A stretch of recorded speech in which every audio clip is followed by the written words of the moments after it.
Hello everyone, आज की इस क्लास में आज मैं आप लोगों को जेईई एग्जाम के बारे में बताने वाला हूँ। ये जो जेईई एग्जाम है ये होता क्या है? तो जेईई एग्जाम का फुल फॉर्म होता है ज्वाइंट एंट्रेंस एग्जाम होता है। ये एग्जाम कौन दिला सकता है? और इसे हम हिंदी में संयुक्त प्रवेश परीक्षा भी कहते हैं। ये जो एग्जाम है, जो बच्चे इंजीनियरिंग की पढ़ाई करना चाहते हैं वही बच्चे जेईई एंट्रेंस एग्जाम दिला सकते हैं, है ना। मतलब ज्वाइंट एंट्रेंस एग्जाम को दिला सकते हैं। ये जो ज्वाइंट एंट्रेंस एग्जाम है, ठीक है, दिलाने के लिए कुछ क्वालिफिकेशन होना बहुत जरूरी है। आपको 11th और 12th में कक्षा 11वीं और कक्षा 12वीं 11 और 12th में आपको कौन सा सब्जेक्ट लेना होगा? मैथ्स, ठीक है। गणित जो विद्यार्थी लिए हैं वही विद्यार्थी इस एग्जाम के लिए क्वालिफाई है ना, 11वीं 12वीं में। अब ये जो 11वीं 12वीं है, जब आप क्लियर कर लोगे या 11वीं से 12वीं जब जाओगे और 12वीं में जब रहोगे तब आप जेईई एग्जाम के लिए आवेदन कर सकते हो। अब आवेदन कब होता है ये भी तो जानना बहुत जरूरी है। तो जेईई एग्जाम के लिए आवेदन आप नवंबर और दिसंबर में करोगे, ठीक है। नवंबर और दिसंबर में इसके लिए आवेदन करोगे। जब नवंबर और दिसंबर में आवेदन करोगे तो इसका जो एंट्रेंस एग्जाम है वो होगा जनवरी में, ठीक है। जनवरी में कोई भी डेट में हो सकता है, तो एंट्रेंस एग्जाम जनवरी में होगा। लेकिन आवेदन आप सिर्फ नवंबर और दिसंबर में कर सकते हो, उससे पहले आप आवेदन नहीं कर सकते या उसके बाद आवेदन करने का मौका आपको नहीं मिलेगा। ये जो जेईई एंट्रेंस एग्जाम है ये साल में 2 बार होता है। एक तो हो गया जनवरी में, दूसरा होता है अप्रैल में, ठीक है। अप्रैल में, अप्रैल वाला वही फरवरी और मार्च, इसमें आवेदन कर सकते हैं ना। फरवरी और मार्च में भी आवेदन किया जा सकता है। तो ये पहला पेपर हो गया और ये दूसरा पेपर हो गया। मतलब आपको जेईई एग्जाम में बैठने के लिए 2 बार साल में मौका मिलता है। पहला मौका आपको जनवरी वाला मिलेगा और दूसरा मौका आपको अप्रैल वाला। और आवेदन करने का डेट ये वाला है ना, फरवरी मार्च अप्रैल वाले के लिए, और नवंबर दिसंबर जो है वो जनवरी वालों के लिए है, ठीक है। इसमें कितने एग्जाम होते हैं? तो देखो, एग्जाम होते हैं 2 एग्जाम, ठीक है। पहला एग्जाम जो है यहाँ पे 2 ऐसे आगे में लिख देते हैं ना, एग्जाम 2 एग्जाम होते हैं। पहला को हम मेंस बोलते हैं, पहला मेंस बोलते हैं, ठीक है। तो पहला मेंस बोलते हैं। मेंस में बहुत सारे बच्चे बैठते हैं, तकरीबन वही 5 लाख 6 लाख बच्चे जो है वो मेंस का एग्जाम हर साल दिलाते हैं। ये जो मेंस के एग्जाम दिलाते हैं, तो ये जो मेंस के एग्जाम जैसे आप दिलाओगे, इसे पास कर लोगे तो आपको कोई भी इंजीनियरिंग कॉलेज आसानी से आपको मिल जाएगा, है ना। लेकिन अभी आपको आईआईटी नहीं मिलेगा। आईआईटी सिर्फ मेंस दिलाने से नहीं मिलता है। अभी आपको इस एग्जाम को दिलाने से आपको एनआईटी तक तो मिल सकता है। एनआईटी स्वाभाविक रूप है, अच्छा रैंक है तो एनआईटी मिल सकता है, लेकिन अभी आपको आईआईटी नहीं मिल सकता है। आईआईटी चाहिए तो आईआईटी के लिए आपको दूसरा एग्जाम दिलाना होगा जिसे हम कहते हैं एडवांस, ठीक है, जिसे हम क्या कहते हैं? Advance exam. तो ये पहला पेपर हो गया। दूसरा, एडवांस के एग्जाम को जैसे ही आप क्लियर करोगे तब जाके आपको आईआईटी मिलेगा।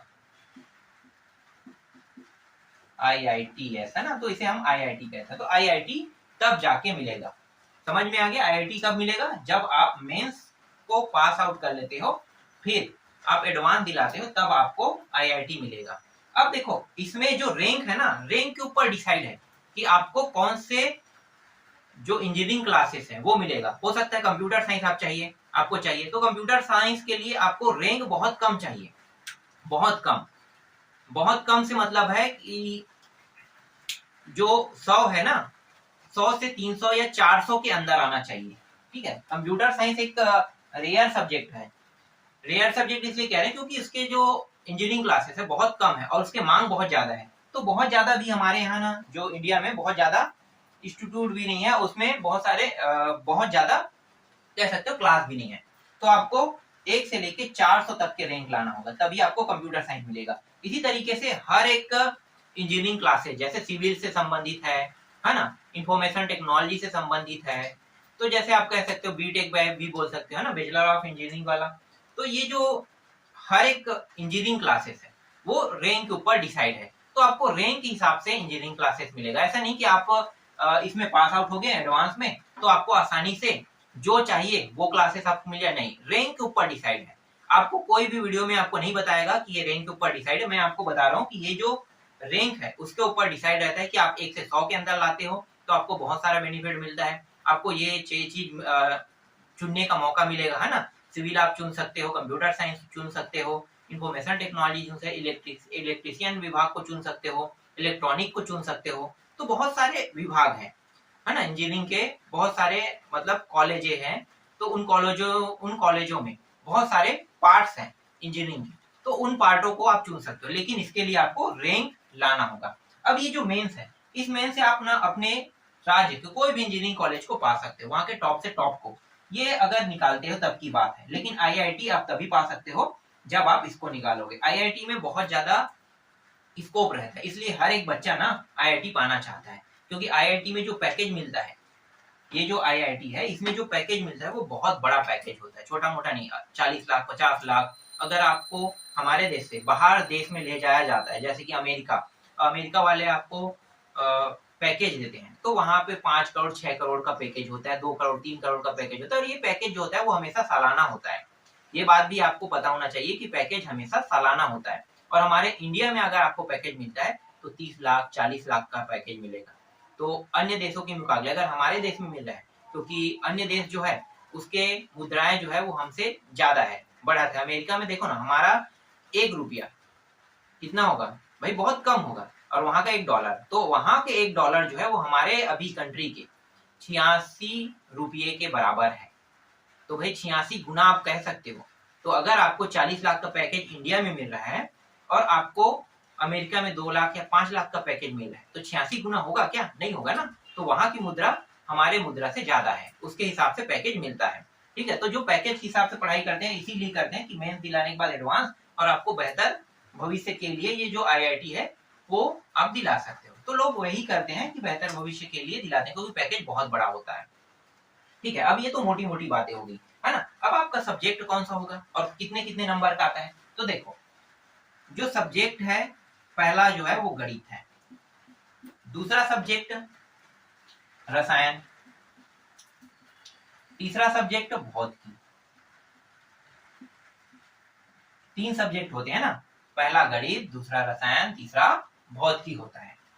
हर एक सब्जेक्ट से 30-30 नंबर के प्रश्न आते हैं और सभी वस्तुनिष्ठ होते हैं, याद रखना सभी वस्तुनिष्ठ रहेगा, 30-30 नंबर का प्रश्न रहेगा और हर एक प्रश्न वस्तुनिष्ठ रहेगा। मतलब 4 ऑप्शन रहेगा, उन चारों ऑप्शन में से एक ऑप्शन को आपको क्या करना है, टिक करना है, और जो ऑप्शन सही रहेगा उसी को आपको टिक करना है, किसी भी ऑप्शन को टिक नहीं करना है। ठीक है, तो 4 ऑप्शनों में से 3 ऑप्शनों को टिक करना है, सॉरी 3 ऑप्शनों को छोड़ना है, एक ऑप्शन को टिक करना है, और हर एक में 4 नंबर आपको मिलेगा, 4 नंबर इसमें, 4 नंबर इसमें और 4 नंबर इसमें। मतलब 4 गुणा अगर हम करते हैं तो कितना हो गया,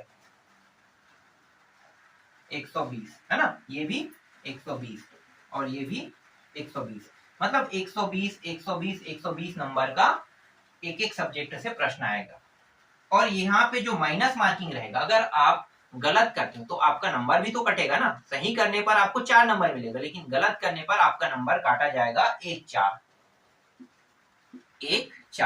मतलब 4 प्रश्न आपने सही किया, सॉरी 4 प्रश्न आपने गलत किया और ये गलत है, ठीक है, और 1 प्रश्न आपने सही किया।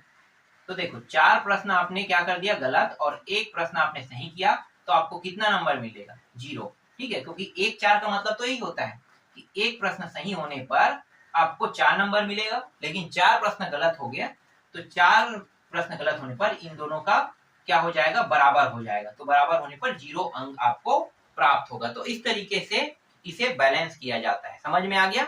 आपको बेनिफिट क्या मिलेगा, बेनिफिट ये मिलेगा कि आपका एक प्रश्न में 4 नंबर, लेकिन आप गलती करते हो तो गलती करने पर नंबर जो है वो कटता जाएगा, है ना, तो कटते जाएगा। ठीक है, तो यहां तक मैंने आपको बता दिया। अब मेन और जानकारी बता देता हूं। ये जो एंट्रेंस एग्जाम है इसे कौन से वेबसाइट के द्वारा आवेदन किया जा सकता है, तो जो एनटीए है ना, एनटीए, ठीक है, इसके माध्यम से, तो पूरा वेबसाइट बता देता हूं। तो यहाँ पे अगर आपको एग्जाम दिलाना है तो मेंस नहीं, जेई पहले लिखना है, ठीक है, www.jee.npa.nic.in, इसमें जाकर आप आवेदन कर सकते हो। तो जो बच्चे 11वीं से 12वीं में आ चुके हैं वो लोग अगर आवेदन करना चाहते हो तो आवेदन कर सकते हो। आवेदन आपको करना है तो आपको इसी वेबसाइट में करना है, jemains.nta.nic.in में करना है। और ये जो एग्जाम होगा ये जनवरी में होगा, ठीक है। जनवरी वाले एग्जाम के लिए आवेदन करोगे तो अभी तो आवेदन के लिए अभी तो आपको मौका नहीं मिलेगा जब तक कि नवंबर और दिसंबर नहीं आएगा तब तक, है ना। तो नवंबर दिसंबर में आपको आवेदन करने का मौका मिलेगा, फिर जाके आप जनवरी में पेपर दिला सकते हो। अगर ये वाला अगर आपसे छूट जाता है तो दूसरा मौका भी आपको मिल रहा है फरवरी और मार्च में। फरवरी मार्च में भी आप आवेदन कर सकते हो और आपका जो पेपर होगा वो अप्रैल में होगा, ठीक है। अब पढ़ाई की मेन जानकारी, ठीक है। भौतिकी, रसायन और गणित यहाँ पे दिया हुआ है, इन तीनों को आपको पढ़ना है। तो ये जो तीनों है ना ये एनसीईआरटी की बुक से आपको पढ़ना है। कौन से बुक से? एनसीईआरटी। तो छत्तीसगढ़ राज्य है, अन्य राज्य है, उसमें 11वीं 12वीं के बुक को पहले ही एनसीईआरटी में बदल दिया गया, लेकिन अभी छत्तीसगढ़ के जो बुक है ना उसमें थोड़ा सा सिलेबस चेंज हुआ है, तो एनसीईआरटी से बहुत सारे टॉपिकों को काट दिया गया है। तो ये बात आपको थोड़ा सा ध्यान देना है कि जो काटा गया है ना उन टॉपिकों को भी अब आपको पढ़ना पड़ेगा, यही मेन है। उन टॉपिकों को भी आपको क्या करना पड़ेगा? पढ़ना पड़ेगा। और 11वीं 12वीं के बुक से ही पूरे प्रश्न आते हैं, तो 11वीं 12वीं को आप जितना अच्छा पढ़ोगे उतना अच्छा आप जेई का एग्जाम दिला सकते हो। जेई के एग्जाम में 2 पेपर होते हैं, पहला पेपर मेंस का है और दूसरा है एडवांस का।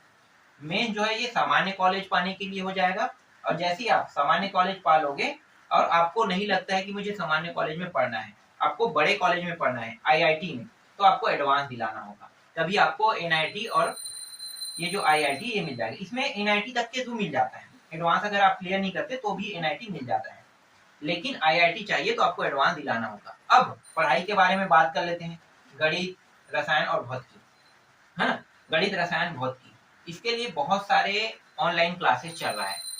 तो 11वीं क्लास के लिए अगर आपको अलग से ऑनलाइन क्लासेस लेना है तो सबसे कम कीमत में 5 से 6 हजार में 11वीं क्लास का हो जाएगा, और 12वीं का अगर पढ़ते हो तो वही 6 से 7 हजार लगेगा, मतलब 10 से 12 हजार में आपका पूरा जो क्लास है वो कंप्लीट हो जाएगी। ये ऑनलाइन क्लास है, हम लोग नहीं पढ़ाते हैं अभी ऑनलाइन क्लास। अगर मैं पढ़ाता हूँ तो मुझे कुछ शिक्षकों की जरूरत भी पड़ती है ना, जैसे कि मैं गणित पढ़ा सकता हूँ, गणित मेरे लिए कोई मुश्किल बात नहीं है, मैं आपको एकदम डिटेल से बता सकता हूँ। और भौतिकी भी मैं आपको पढ़ा सकता हूँ, भौतिकी के 50% टॉपिक को मैं ऐसे ही क्लियर कर सकता हूँ।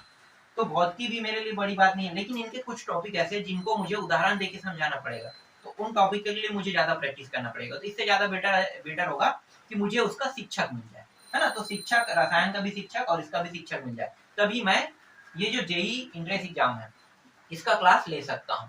तो अभी तो हमने कोई डिसाइड नहीं किया है कि हम लोग जेई इंट्रेंस एग्जाम के क्लास लेंगे, अभी मैं आपको सिर्फ मोटी मोटी जो बातें हैं वही बता रहा हूँ। जिन बच्चों को इंट्रेंस एग्जाम दिलाना है जेई का, वो लोग कब दिला सकते हैं और कौन कौन से सब्जेक्टों को पढ़ना है, कब इनका एग्जाम होगा, है ना, और कितने नंबर का प्रश्न आएगा और कितने पेपर होगा, ये जानकारी बस मैं अभी दे सकता हूँ। और इसका वेबसाइट क्या रहेगा जिसमें आप ऑनलाइन के लिए आवेदन कर सकते हैं, ये रहा। और 1-4 है ना, मतलब 4 प्रश्न गलत, 1 प्रश्न सही होने पर आपको कोई भी अंक प्राप्त नहीं होगा। तो इस तरीके से मैंने आप लोगों को कुछ मोटी मोटी जानकारी जो जेई इंट्रेंस एग्जाम है उनके बारे में मैंने बता दिया। अगर आपको लगता है इससे संबंधित कुछ पूछना है तो आप लोग कमेंट करके मुझसे पूछ सकते हैं।